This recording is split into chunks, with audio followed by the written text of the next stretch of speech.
Hey, it's Adam Parth with Gecko Photography. We are talking about manual controls for your camera on today's Photography Quick Tip.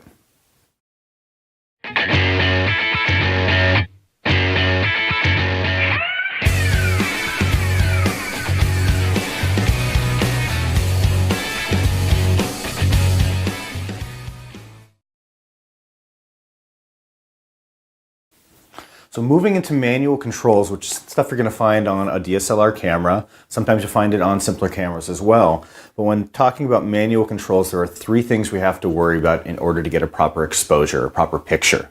All right, we don't want too dark or too bright. We want them to come out looking good.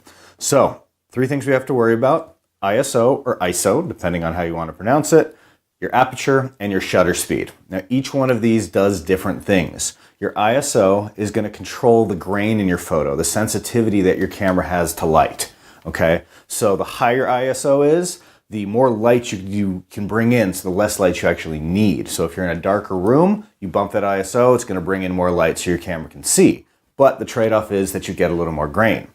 Your aperture, all right, is going to be like the iris of your eye. It closes and opens. And that's going to start affecting depth of field, so how much of the frame is going to be in focus.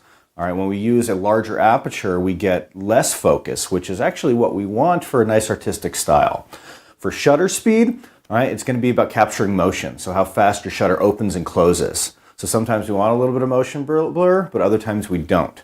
Okay, so we have to actually do a balancing act between the three of those. So when you have a camera like this and you're looking through the eyepiece, you're going to see a little meter there. You want to try and get the little line on the meter about center, typically just above or just below, depending on how we're shooting. And once we get more into shutter and aperture, we'll talk more about that. Hopefully that gives you an idea of what the exposure triangle is. We'll see you next time.